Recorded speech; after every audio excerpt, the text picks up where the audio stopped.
আপনাদের অজু যায়নি না যায় না?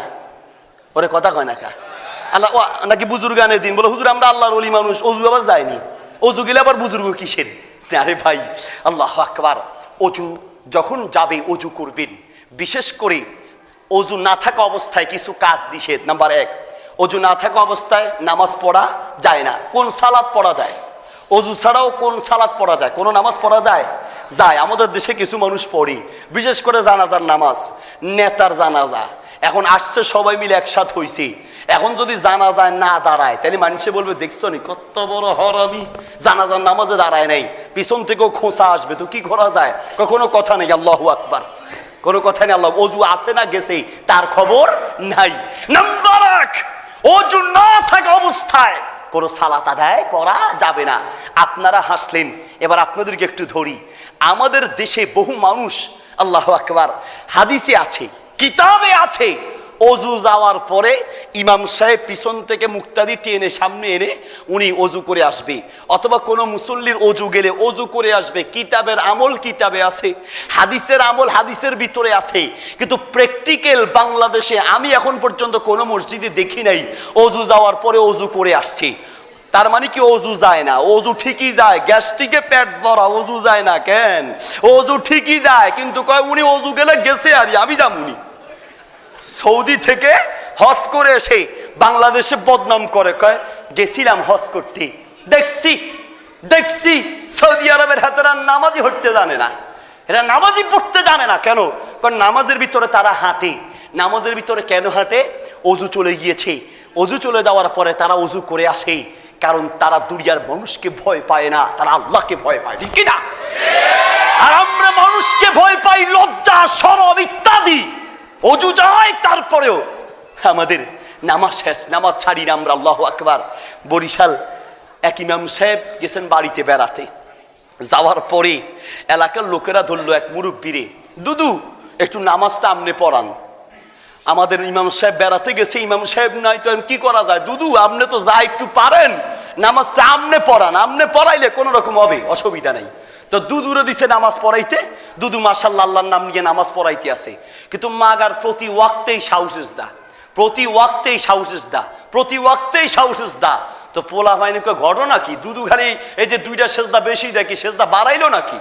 যায় দুদু দুদু মেও তোমার ঘটনা কি? কদি প্রতি ওয়াক্তের পরেই তুমি খালি সব ওয়াক্তেই তোমার সাউসেজদা লাগে, এত আজ জীবনে দেখি নেই। বেড়া পোলা ভাইন মানুষ তো এত কথা ককায় মরো ওয়াজিব ছুটটা যায়, মুই হেল লাগে সাউসেজদা দি, ওয়াজিব ছুটটা যায় আপনি হেল লাগে সাউসেজদা দেন। তো ওয়াজিব কি আপনার প্রতি ওয়াক্তে ছড়ে? বোঝা না পড়ে মোর পেটে গ্যাস্ট্রিক আছে, গ্যাস্ট্রিক বুট টুট খাই, গ্যাস্ট্রিকে মুই যখন সেজদায় যাই নামাজে যাই মাঝে মধ্যে একটু বাতাস টাতাস ছুটটা যায়, বেড়া হেল লাগে মুই সাউসেজদা দিতে আসি। নাউজুবিল্লাহ বলেন। সাউসেজদা দিছে কেন? অজু চলে গেছে উনি সাউসেজদা দেয়। এই হলো আমাদের সমাজের বাস্তবতা। আল্লাহু আকবার।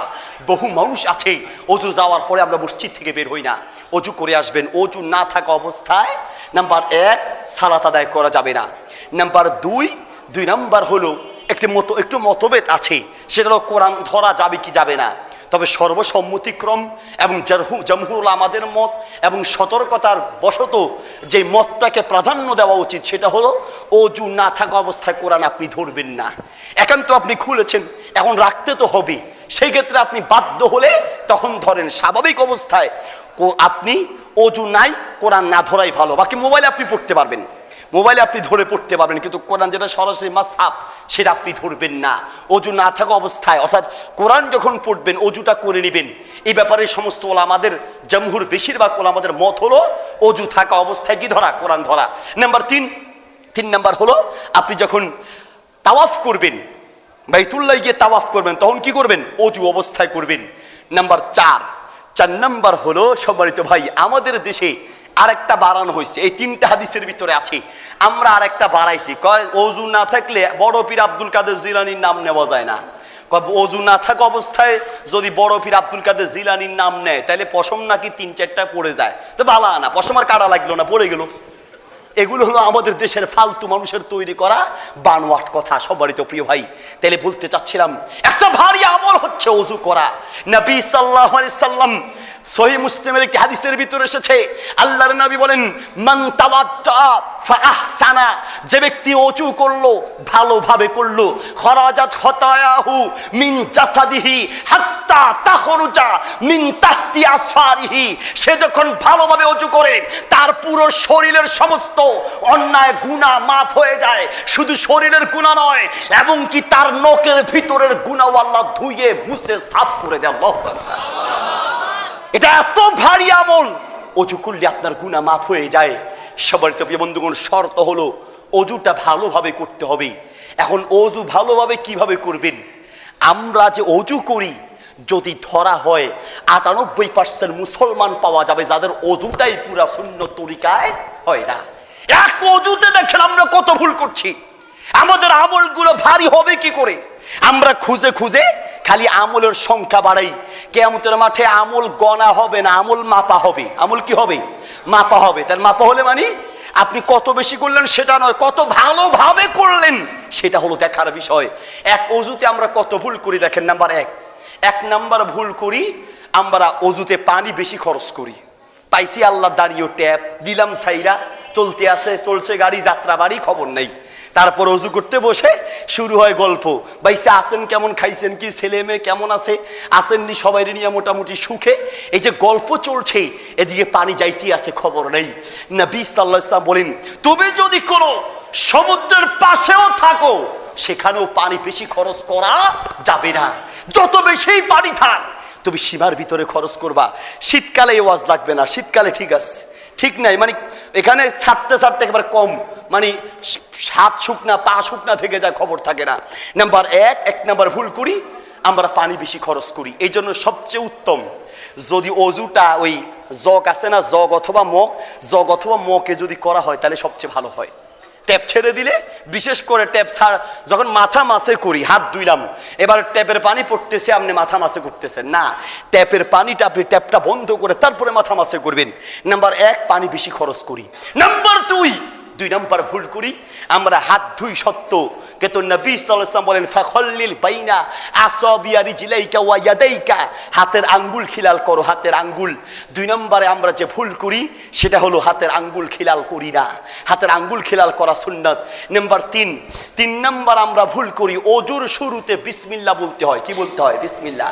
নবী সাল্লাল্লাহু আলাইহি ওয়াসাল্লাম বলেন, লা উদুআ লিমান লাম ইয়াজকুর ইসমাল্লাহি আলাইহি, যে ব্যক্তি ওযু করার সময় বিসমিল্লাহ পড়ে নাই, তার ওযু পরিপূর্ণ হয় নাই।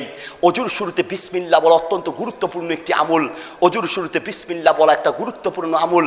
নবী সাল্লাল্লাহু আলাইহি ওয়াসাল্লাম লা উদুআ, তার ওযু পরিপূর্ণ হলো না, কাজে ওযুর শুরুতে বিসমিল্লাহ বলতে হবে। 1 নাম্বার ভুল করি, পানি বেশি খরচ করি। 2 নাম্বার ভুল করি, বিসমিল্লাহ বলি না। 3 নাম্বার ভুল করি, হাতের আঙ্গুল খিলাল করি না।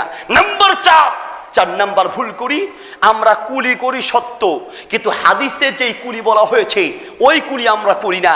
হাদিসে কুলি বলা হয়েছে ঈদ তামাদমাদা, নবী সাল্লাল্লাহু আলাইহি ওয়াসাল্লাম কুলি করেছেন তামাদমাদা। তামাদমাদা মানে হলো ইদখালুল মাই ফিল ফামি সুম্মা তাহরিকুহু, মুখের ভিতরে পানি দিয়ে ওই পানিটা চারপাশে নাড়ানো, এটার নাম কুলি। মুখে পানি দিয়া চারপাশে নাড়াবেন, গড়গড়া করবেন, এটার নাম কুলি। আমরা যে কুলি করি, মুখে পানি দিয়া ফুস ফুস, কুলি হলো না ফুস হইল, এটা কুলি হয় না, ফুস হয়েছে। নাম্বার 3 নাম্বার ভুল করি। 1 নাম্বার ভুল, পানি বেশি খরচ করে। 2 নাম্বার ভুল, বিসমিল্লাহ বলি না। 3 নাম্বার ভুল, আমরা হাতের আঙ্গুল খিলাল করি। নাম্বার 4 নাম্বার ভুল করি, আমরা কুলিটা ঠিক মতো করি না। নাম্বার 5 নাম্বার ভুল করি, আমরা মুখ ধুই সত্য, কিন্তু মেসওয়াক করার আমল আমরা ছেড়ে দিয়েছি বললেই চলে। কোন তাবির আমল পাওয়া যায়, মেসওয়াকটা কানের গোড়ায় রেখে দিতেন, কানের গোড়ায়।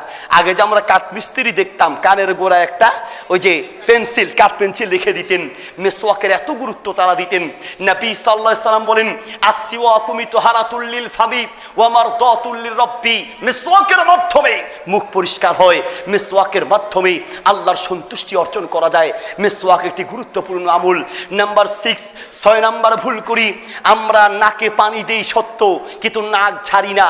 হাদিসে শব্দ এসেছে ইস্তান শাক ওয়াস্তান সারা, ইস্তেন শাক মানে নাকে পানি দেওয়া, ইস্তেন সার মানে নাক ঝাড়া।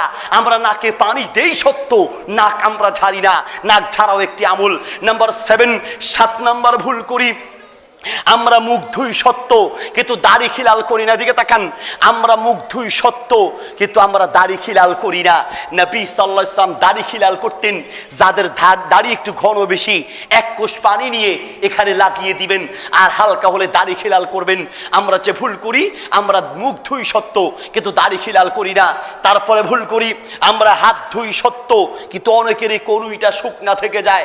বিশেষ করে শীতকালে কোন রকম পানি লাগায় দিছি, দৌড়ের উপরে থাকি কিন্তু পিছনে খালি থেকে যায়। সম্মানিত প্রিয় বন্ধুগণ, শীতকালে অজুর ব্যাপারে একটু গুরুত্ব দিতে হবে।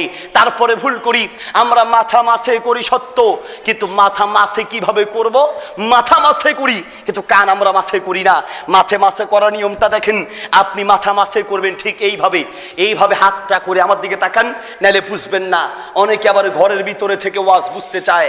আরে ভাই, ঘরের ভিতরে কম্বলের তলে ঢুকে যদি ওয়াজ বুঝা যাইতো তাহলে আল্লাহ নবী রাসূল আর আলেম ওলামা পাঠাইতো না, খালি মেমোরি কার্ড নাজিল করতো, ডাউনলোড করে ইন্টারনেট থেকে শুনতেন না। এর জন্য প্র্যাকটিক্যাল দেখে শিখতে হয়। আল্লাহ রহম করুন আমাদের মিডিয়ার ভাইয়ের, আলহামদুলিল্লাহ এই সহজ কাজটা করে দিচ্ছেন। এটা অনেক কঠিন ছিল, সবাই তো আর এখানে আসতে পারবে না। আসলে এখানে সবাই শিখতেও পারবে না, বসতেও পারবে না, ঢুকতেও পারবে না, সবাই আসা সম্ভব নয়। আসলে জায়গাও হবে না। বহু মানুষ বিদেশে আছে, প্রবাসে আছে, কাজে আছে। আলহামদুলিল্লাহ, আল্লাহ ভাইদের প্রতি রহম করুন, উত্তম প্রতিদান দান করুন। মিডিয়ার মাধ্যমে তারা ভিডিও রেকর্ড করে মানুষকে দেখানোর সুযোগ হচ্ছে।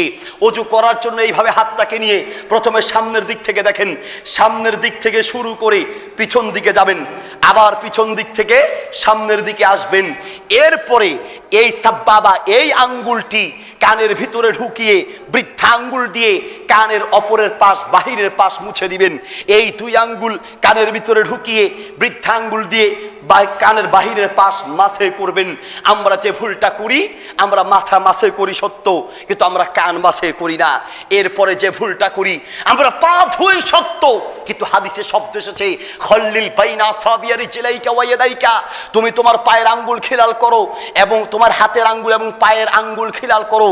পা ধুই সত্য, পায়ের আঙ্গুল আমরা খিলাল করি না। সর্বশেষ যে ভুলটা করি, ওযু করার পরে মসজিদে যাওয়ার জন্য দৌড়ের প্রতিযোগিতা দেই, দৌড়ের প্রতিযোগিতা। বিশেষ করে মাগরিবের টাইম হইলে কারোর ধৈরাও রাখা যায় না। ওরে বাবা, কয় নামাজ খাড়া হয়ে গেছে, একামত হয়ে গেছে, হুজুর এখনই রুকুতে যাবে, রুকু থেকে উঠে যাবে, কোনো কথা নাই, দিছে দৌড়। নবী সাল্লাল্লাহু আলাইহি ওয়াসাল্লাম সহিহ বুখারীতে হাদিস এসেছে, মুসনাদ আহমদ এসেছে, সহিহুল জামি কিতাব এসেছে, মিশকাতুল মাসাবি এসেছে। আল্লাহর নবী সাল্লাল্লাহু আলাইহি ওয়াসাল্লাম বলেন, ইযা উকিমাতিস সালাতু ফালা তাতুহা তাসআউনা ওয়া আতুহা তামশুনা ওয়া আলাইকুমুস সাকিনা। শোনো, সালাতের ইকামত হয়ে গেলে এরপরেও সালাত ধরার জন্য কেউ দৌড় দিয়ে যাওয়া যাবে না। আপনার যদি এত মহব্বত থাকে 10 মিনিট আগে আসতেন, অসুবিধা কি? পরে এসেছেন, এরপরে শুরু করেছেন দৌড়াদৌড়ি। সম্মানিত প্রিয় ভাই, দৌড় দিয়ে মসজিদে যাবেন না। এখন প্রায় মসজিদের সামনে এটা লিখে দেওয়া দরকার, কারণ যে মসজিদে যাই একই অবস্থা। বিশেষ করে ইমাম রুকুতে গেলেই তখন দৌড়ের প্রতিযোগিতা শুরু হয়ে যায়।